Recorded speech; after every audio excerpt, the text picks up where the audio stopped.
नमस्कार, आप देख रहे हैं गुजरात की बात और मैं हूं आपके साथ रश्मि त्रिवेदी। तो आइए करते हैं चर्चा गुजरात में होने वाले कुछ अहम और बड़ी खबरों पर। गुजरात के दिहोर में एक साथ जली 10 चिताएं। राजस्थान में हुए सड़क हादसे में 12 लोगों की मौत हुई थी और 10 एक ही गांव से थे। वहीं आगे बात करेंगे कि गुजरात में ऑपरेशन बांग्लादेशी। जी हां, एसओजी ने 6 बांग्लादेशी और बॉर्डर क्रॉस कराने वाले एक एजेंट को किया है गिरफ्तार। वहीं आगे चर्चा करेंगे मानहानि केस में केजरीवाल को बड़ा झटका। ट्रायल कोर्ट देनी होगी पेशी। सेशन कोर्ट ने खारिज की समन पर रोक लगाने की मांग। वहीं आगे बात करेंगे रेल राज्य मंत्री दर्शनाथ जरदोश ने पश्चिम और मध्य रेलवे के अधिकारियों के साथ बैठक की। गुजरात और महाराष्ट्र से जुड़े रेलवे के मुद्दों पर चर्चा की। आगे बात करेंगे वडोदरा में कांग्रेस में बड़ी टूट। पूर्व शहर अध्यक्ष प्रशांत पटेल समर्थकों के साथ बीजेपी में शामिल होंगे।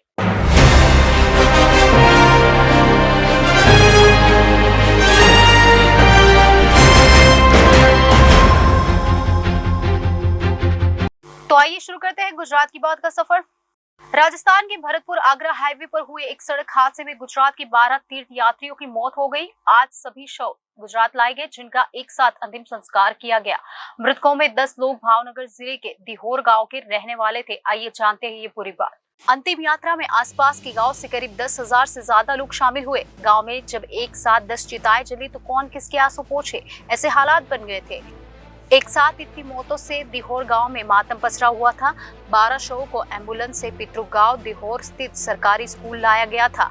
सभी मित्रुक तीर्थ यात्री को श्रद्धांजलि देने के लिए हिंदू मुस्लिम समुदाय के 10,000 से ज्यादा लोग जुटे हुए थे। बड़ी संख्या में महिलाएं भी मृतकों को श्रद्धांजलि देने पहुंची थी।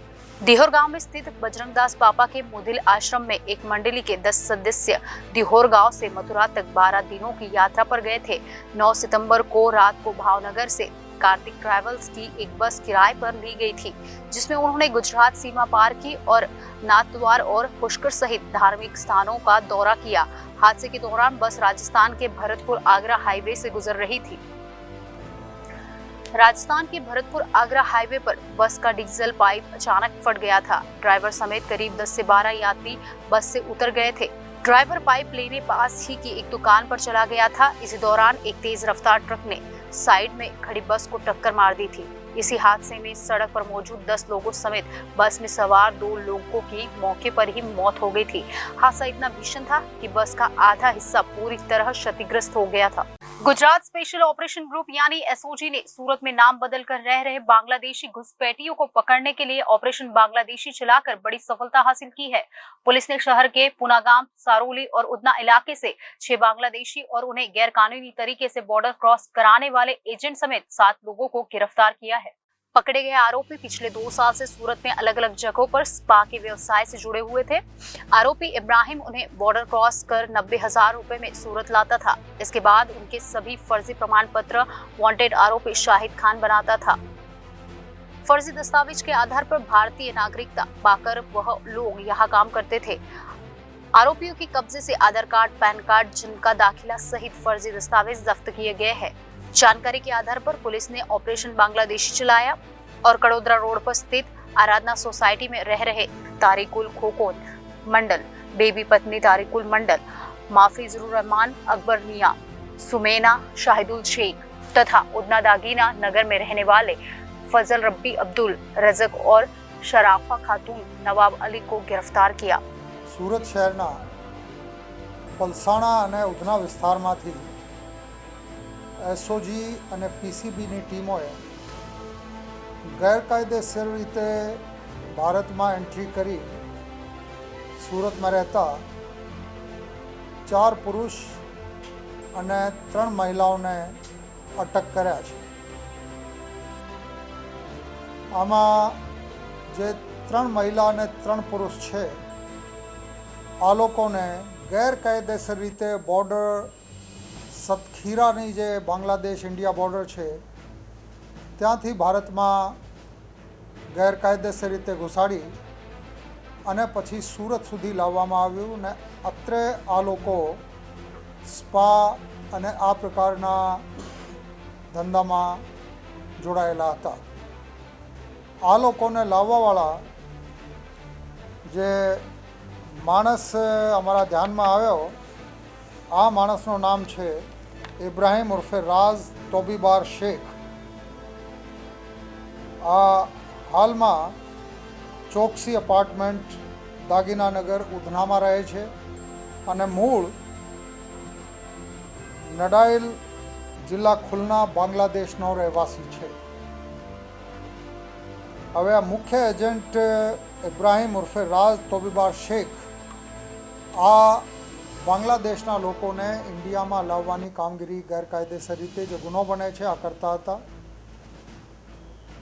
એક માણસ દીઠ 90,000 રૂપિયામાં બોર્ડર ક્રોસ કરાવીને ઇન્ડિયામાં લાવતા હતા અને એક બીજા આરોપી છે જેની શોધખોળ અત્યારે પોલીસ કરી રહી છે, જે અમદાવાદમાં રહે છે.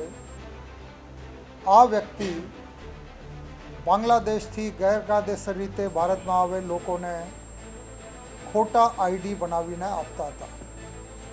गुजरात यूनिवर्सिटी मानहानि केस में पीएम मोदी, डिग्री विवाद से जुड़े गुजरात यूनिवर्सिटी मानहानि केस में सेशन कोर्ट ने अरविंद केजरीवाल और संजय सिंह को झटका देते हुए उनके रिवीजन पिटीशन को खारिज कर दिया. सेशन कोर्ट के फैसले के बाद अब केजरीवाल और पार्टी के नेता संजय सिंह के ऊपर पेशी का दबाव बढ़ गया है. पीएम मोदी की डिग्री विवाद मामले से जुड़े गुजरात यूनिवर्सिटी मानहानि केस में अरविंद केजरीवाल को बड़ा झटका लगा है. अहमदाबाद की सेशन कोर्ट ने समन पर रोक लगाने की उनकी रिवीजन पिटीशन को खारिज कर दिया है.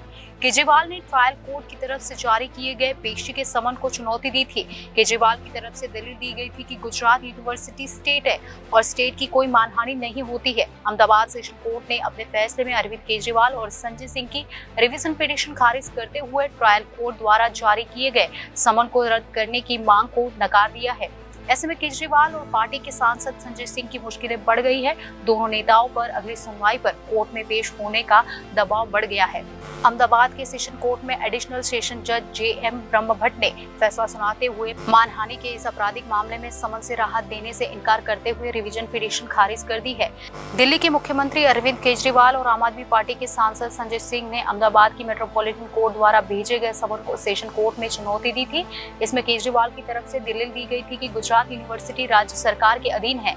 ऐसे में स्टेट होने के कारण वह मानहानि का केस नहीं कर सकती है. केजरीवाल की दलील पर गुजरात यूनिवर्सिटी ने कहा कि उसके सारे फैसले सरकार नहीं लेती है, ऐसे में उसे स्टेट नहीं रखा जा सकता. पिछली सुनवाई पर सेशन कोर्ट में दलील पूरी हो गई थी. ऐसे में आज समन को चुनौती देने वाली अरविंद केजरीवाल की रिवीजन एप्लीकेशन को खारिज करते हुए सेशन कोर्ट ने झटका दिया है. अहमदाबाद की जिस कोर्ट में मानहानि का केस चल रहा है उसमें अगली सुनवाई 23 सितंबर को होनी है. सेशन कोर्ट के फैसले के बाद केजरीवाल के वकील ओम कोटवाल ने कहा कि वे ऑर्डर की कॉपी देखने के बाद आगे के कानूनी विकल्प पर फैसला लेंगे. रेलवे और कपड़ा राज्य मंत्री दर्शना जरदोश ने 13 सितंबर को चर्चगेट मुंबई स्थित पश्चिम रेलवे के मुख्यालय में पश्चिम और मध्य रेलवे के वरिष्ठ रेलवे अधिकारियों के साथ एक संयुक्त बैठक की, जहां इस मौके पर पश्चिम रेलवे के महाप्रबंधक अशोक कुमार मिश्रा और नरेश लालवानी और मध्य रेलवे के महाप्रबंधक भी मौजूद रहे. पश्चिम रेलवे के मुख्य जनसंपर्क अधिकारी सुमित ठाकुर के अनुसार दर्शना जरदोश को पश्चिम और मध्य रेलवे दोनों के वरिष्ठ रेलवे अधिकारियों के नवीनतम विकास, बुनियादी ढांचे परियोजना आदि ट्रेन से संबंधित विवरणों के बारे में जानकारी दी. मंत्री दर्शना ने कहा कि उदना सूरत तीसरी लाइन, उज्जैन देवास इंदौर दोहरीकरण, डॉक्टर अंबेडकर नगर दोहरीकरण, छोटा उदयपुर धार नई लाइन, राजकोट कानालूस दोहरीकरण, पालनपुर महसाना दोहरीकरण, भुज नालिया गेज परिवर्तन आदि के बारे में उन्होंने जानकारी दी है. साथ ही गुजरात और महाराष्ट्र से संबंधित विभिन्न रेलवे संबंधित मुद्दों पर भी उन्होंने चर्चा की है. इस अवसर पर मंत्री दर्शना जरदोश ने चालू वर्ष में जुलाई 2023 तक उत्कृष्ट माल लदान प्रदर्शन के लिए पश्चिम रेलवे के राजकोट मंडल और मध्य रेलवे के मुंबई और नागपुर मंडलों को पुरस्कार भी प्रदान किया, जैसा कि पिछले वर्ष की समान अवधि में हासिल किया गया था. वहीं सौराष्ट्र के लोगों के लिए एक खुशी की खबर आई है. सरकार ने सौराष्ट्र की जनता को अहम तोहफा दिया है. अहमदाबाद से लंबी दूरी की 6 ट्रेनों को राजकोट तक बढ़ा दिया गया है.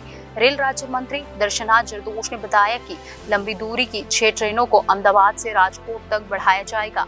अहमदाबाद पटना एक्सप्रेस समेत 6 ट्रेनों को राजकोट तक बढ़ा दिया गया है, जिससे यात्रियों में अब खुशी की लहर देखी जा रही है. जिन 6 ट्रेनों को राजकोट तक बढ़ाया गया है उनमें Ahmedabad Patna express, Ahmedabad Prayagraj express, Ahmedabad Kolkata express, Ahmedabad Kolhapur express और नागपुर अहमदाबाद एक्सप्रेस शामिल है. सरकार के इस फैसले से सौराष्ट्र के लोगों को अब अहमदाबाद नहीं जाना पड़ेगा. ट्रेन से यात्रा करने वाले लोगों को अब लंबी दूरी की यात्रा के लिए अहमदाबाद की दौड़ नहीं लगानी पड़ेगी. वडोदरा कांग्रेस को लेकर एक बड़ी खबर सामने आई है। वडोदरा में कांग्रेस में बड़ी टूट हुई है। कांग्रेस के पूर्व शहर अध्यक्ष और लोकसभा चुनाव लड़ चुके प्रशांत पटेल ने कांग्रेस से इस्तीफा दे दिया है। खबर यह भी है कि वो 17 सितंबर को अपने समर्थकों के साथ बीजेपी में शामिल होंगे। वडोदरा में कांग्रेस को लेकर बड़ी खबर सामने आई है। वडोदरा में कांग्रेस से बड़ी टूट हुई है। कांग्रेस के पूर्व शहर अध्यक्ष लोकसभा चुनाव लड़ चुके प्रशांत पटेल ने कांग्रेस से इस्तीफा दे दिया है। खबर यह है कि 17 सितंबर को वो अपने समर्थकों के साथ बीजेपी में शामिल होंगे। वडोदरा शहर कांग्रेस को बड़ा झटका। कांग्रेस के पूर्व शहर अध्यक्ष प्रशांत पटेल समेत कांग्रेस के कई पदाधिकारियों और कार्यकर्ताओं ने भी इस्तीफा दे दिया है। प्रशांत पटेल 17 सितंबर को बीजेपी में शामिल होने जा रहे हैं।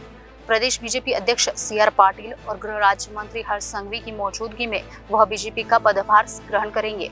प्रशांत पटेल के साथ कांग्रेस के पूर्व अध्यक्ष सुरेश पटेल और भावेश पटेल भी बीजेपी में शामिल होने वाले हैं।